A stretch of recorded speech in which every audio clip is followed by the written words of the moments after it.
Preciosa gema en el tabernáculo, la fuente de metal.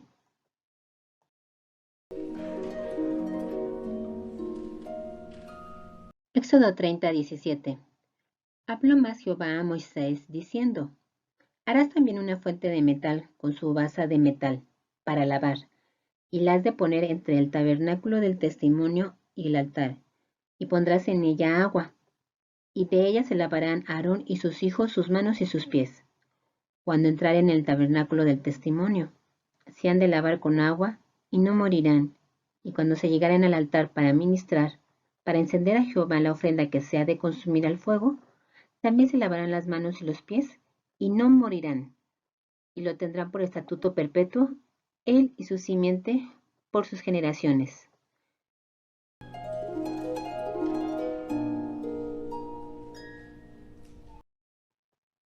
Esta fuente de metal fue dada solamente para los sacerdotes. Ninguna otra persona del pueblo podía acercarse. La familia de Aarón fue elegida para ser sacerdotes de Dios y así poder ministrar a favor del pueblo. Entonces un sacerdote es una persona que tiene acceso a Dios. El deseo de Dios es que todo el pueblo o todo su pueblo sean sacerdotes, gente apartada. En 1 Pedro 2:9, mas vosotros sois linaje escogido, real sacerdocio, gente santa, pueblo adquirido, para que anunciéis las virtudes de aquel que os ha llamado de las tinieblas a su luz admirable. Los materiales de esta fuente es metal. Ya hemos aprendido que el mensaje del metal es juicio por nuestros pecados. Este metal fue tomado de los espejos de las mujeres. El espejo nos habla del escrutinio propio. Se refiere a hacernos un examen o un análisis exhaustivo. Cuando nos acercamos a la palabra de Dios, es como acercarnos a un espejo que revela todas las manchas y defectos de nuestra mente y corazón. En Santiago 1:22 al 24, mas sed hacedores de la palabra y no tan solamente oidores, engañándonos a vosotros mismos.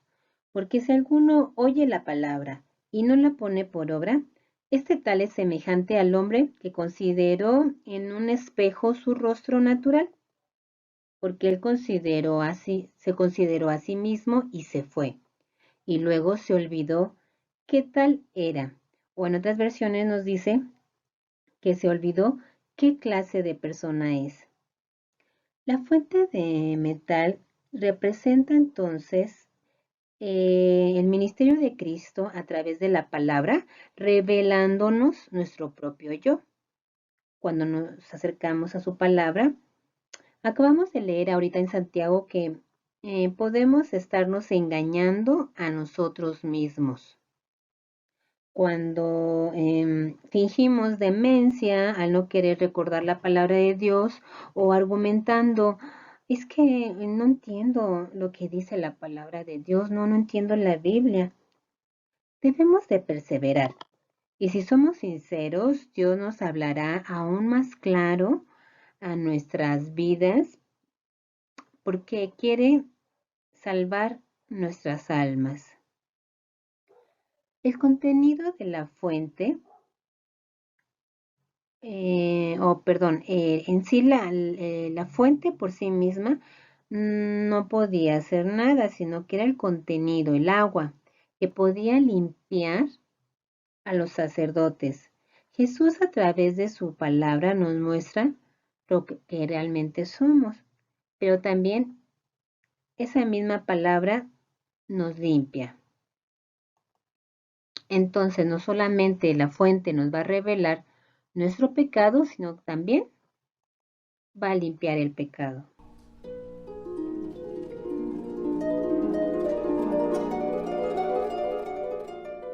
En estas aguas hay vida y poder para limpiarnos de toda inmundicia de la carne y de nuestra mente carnal. Ahora veamos el tamaño y la forma. En cuanto al tamaño, en la escritura no lo indican, pero no fue una omisión de Dios. Había dos muebles en el tabernáculo que no dieron instrucciones del tamaño. Uno de esos es la fuente y el otro el candelero. El bello mensaje de la fuente es que podemos acercarnos el número de veces necesarias para limpiarnos, ya que no hay límite en el poder limpiador de Dios. No malinterpretemos y pequemos deliberadamente. Dios sabe cuándo nos acercamos a lavarnos arrepentidos por nuestras fallas. En cuanto a la forma, tampoco se detalla, pero por su utilidad, la idea es que era un recipiente redondo de tamaño considerable para el lavado de las manos, con otro recipiente debajo, menos profundo, para el lavado de los pies. Entonces vemos que esta fuente tenía un doble propósito. Primero vamos a ver la limpieza de las manos de los sacerdotes. Las manos nos hablan de servicio. Dios dijo a los sacerdotes que antes de ministrar los sacrificios en el altar y al entrar al lugar santo debían lavarse en el lavacro para no morir. O sea que es algo muy importante. En Efesios 5, 27, de 25 27 dice la palabra de Dios: maridos, amad a vuestras mujeres, así como Cristo amó a la iglesia y se entregó a sí misma por ella, para santificarla, limpiándola en el lavacro del agua por la palabra, para presentarla gloriosa para sí, una iglesia que no tuviese mancha ni arruga ni cosa semejante, sino que fuese santa y sin mancha. Nuestro esposo celestial nos conoce y sabe que continuamente estamos manchando nuestras vestiduras con malos pensamientos, orgullo, cualquier otro pecado que Dios nos señala cuando leemos o escuchamos su palabra. Jesús quiere hacernos una esposa gloriosa, no porque nunca pecó, sino porque estuvo continuamente lavándose en el lavacro de la palabra.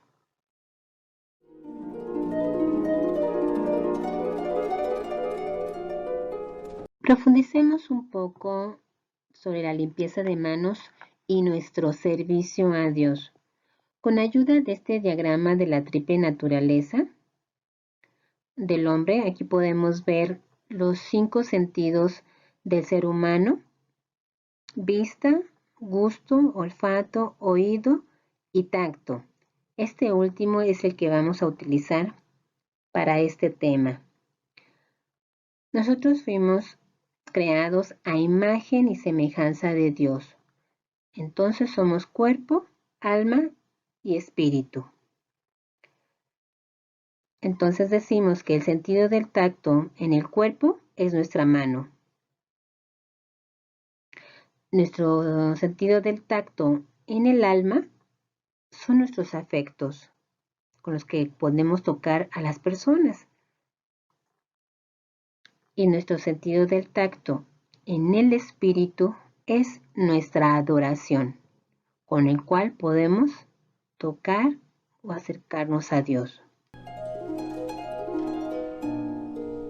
Veamos primero la mano en el alma, que son los afectos, que es aquello a lo que nos apegamos o nos aferramos. Este afecto se ensucia cuando me aferro a recibir la atención y reconocimiento de los demás. Alguien que sirve a Dios pudiera preferir recibir el bien hecho de los hombres que el bien hecho de Dios, y así ensuciar su afecto. Efesios 6:6 nos dice: no sirviendo al ojo como los que agradan a los hombres, sino como siervos de Cristo, haciendo de ánimo la voluntad de Dios. La mano en el espíritu es nuestra adoración. Adoración significa el respeto o la reverencia ante el poder, ante la posición, el mérito, la dignidad y todos los atributos de Dios. Es muy fácil ensuciar nuestro servicio a Dios Cuando adoramos o reverenciamos el talento o el don puesto en mí o en otra persona, podemos parecer limpios a los ojos de todo el mundo, porque el hombre mira lo que está delante de sus ojos. Pero como dice la palabra de Dios, Jehová mira el corazón. Un ejemplo muy claro y que estamos ahorita viviéndolo con esta emergencia sanitaria es, por ejemplo, el hábito de lavarse las manos continuamente durante el día, porque esto ayuda para no contagiarnos y morir. Y lo hacemos porque con nuestros ojos no podemos ver si están libres o no de virus. En lo espiritual sucede lo mismo. No podemos ver si nuestras manos que hablan de nuestro servicio están sucias o si están contaminadas de algún virus de orgullo o de vanidad. Solo Dios puede ver nuestra condición y la verdadera intención de nuestro corazón. Así que lavemos las manos del alma y del espíritu para que nuestro afecto y nuestra adoración sean agradables a Dios y no muramos espiritualmente.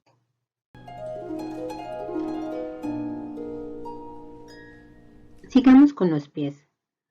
Los sacerdotes lavaban sus pies día con día antes de ministrar. Los pies nos hablan de los caminos del hombre. El rey David tenía el deseo de saber cómo limpiar sus caminos y encontró el secreto en la palabra de Dios, en el Salmo 119:9. ¿Con qué limpiará el joven su camino? Con guardar tu palabra. Esta misma lección la recibieron los discípulos de Jesús cuando él lavó sus pies. Como lo narra en el Evangelio de Juan en el capítulo 13, Pedro quería que el Señor lo lavara todo, cuando él comprendió que podía tener parte con Jesús si sus pies eran lavados. En Isaías 55:8 dice la palabra de Dios, porque mis pensamientos no son vuestros pensamientos, ni vuestros caminos mis caminos, dice Jehová. Como son más altos los cielos que la tierra, así son mis caminos, más altos que vuestros caminos, y mis pensamientos más que vuestros pensamientos. Por lo anterior, es necesario que el hombre se acerque al lavacro para discernir su propio camino y ser limpiado para que pueda caminar por los caminos altos de Dios. Al seguir la vida de Jesucristo y ver el camino por el cual Él caminó, ve la manera en que Él habló, en la forma en la que Él trató a sus enemigos, le lavó los pies a Judas. Ver sus senderos de amor y perdón, su camino de devoción al Padre, su humildad. Después de esto, seguramente sentimos la necesidad de limpieza y liberarnos de nuestro propio camino. Entonces, si no sentimos esa necesidad es porque estamos atados por cadenas de justicia propia y necesitamos ser liberados por el poder de Dios. La posición que tenía este mueble colocado en el atrio estaba colocado en línea recta con el altar del incienso y el arca del pacto. Aquí en nuestro diagrama también lo podemos visualizar.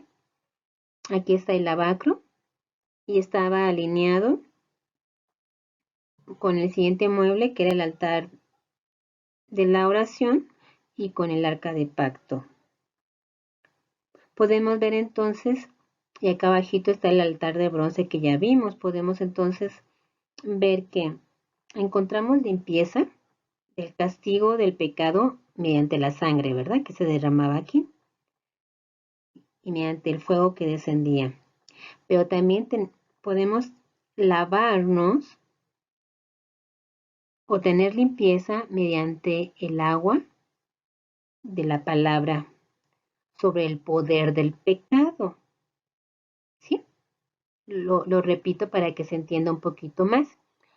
Aquí, en este primer mueble, que es nuestro primer escalón, somos salvos de la paga del pecado. Nos limpiamos, nos lavamos, son limpiados nuestros pecados y somos libres de ir al infierno. Y aquí en este siguiente mueble, el lavacro o la fuente de metal o el lavar, que también se menciona así en la palabra, y somos limpios del poder del pecado en nosotros, porque todavía mientras tengamos o estemos en este cuerpo, el pecado va a morar en nosotros, porque nos fue heredado esa naturaleza. ¿Sí? Entonces aquí somos salvos del pecado, pero aquí somos salvos o somos limpios del poder del pecado. Bueno, con esta aclaración continúo. La posición del lavar es importante porque adelante se tenía el lugar santo.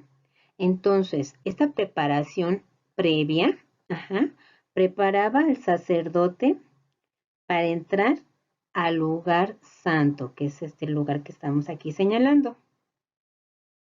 En Juan 1:8, la palabra de Dios dice, si dijéramos que no tenemos pecado, nos engañamos a nosotros mismos y no hay verdad en nosotros. Entonces, cada día pecamos, ya sea con un mal pensamiento, un deseo equivocado, una palabra torpe que se nos sale o una acción injusta. Pretender que no pasa nada, pues es engañarnos a nosotros mismos. Y lamentablemente, pues hay muchos creyentes viviendo en ese engaño, haciendo a un lado la verdad de la palabra.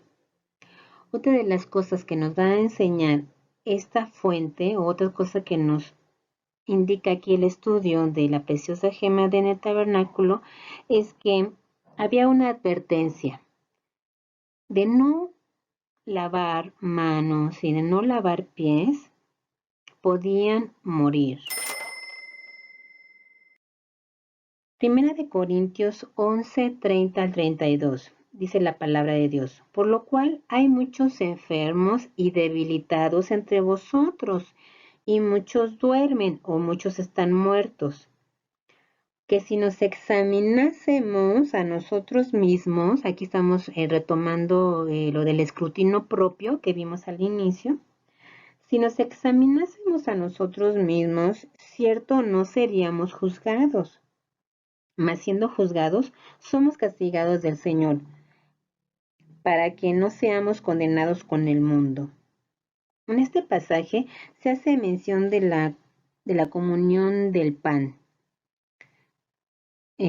Podemos ver que los sacerdotes, antes de entrar al lugar santo, antes de entrar a este lugar, que es donde precisamente estaba esta mesa que representa la comunión, porque aquí está en la mesa de los panes. Antes de estar ahí, tendrían que detenerse en esta fuente de metal, examinarse, lavar y lavar su vida, o para nosotros lavar nuestro corazón, a fin de no entrar y comer indignamente en la mesa del Señor y por eso ser juzgados con la muerte o con enfermedad. Jesús es el mismo ayer, hoy y por siempre. Es decir, no se ha revocado la ley de la siembra y la cosecha. Pensamos que porque vivimos en el tiempo de la gracia, podemos estar pecando sin consecuencias delante de Dios. Oigamos esa advertencia de la palabra de Dios y tomemos tiempo para examinarnos ante el espejo de su palabra. Todos los días, y no entremos a este lugar y no nos presentemos y comamos indignamente. Dios nos ayude.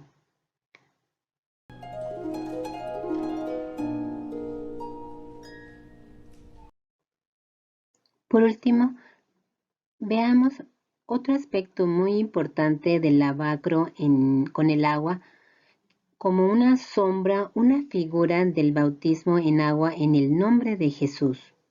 Recordemos que nombre significa naturaleza.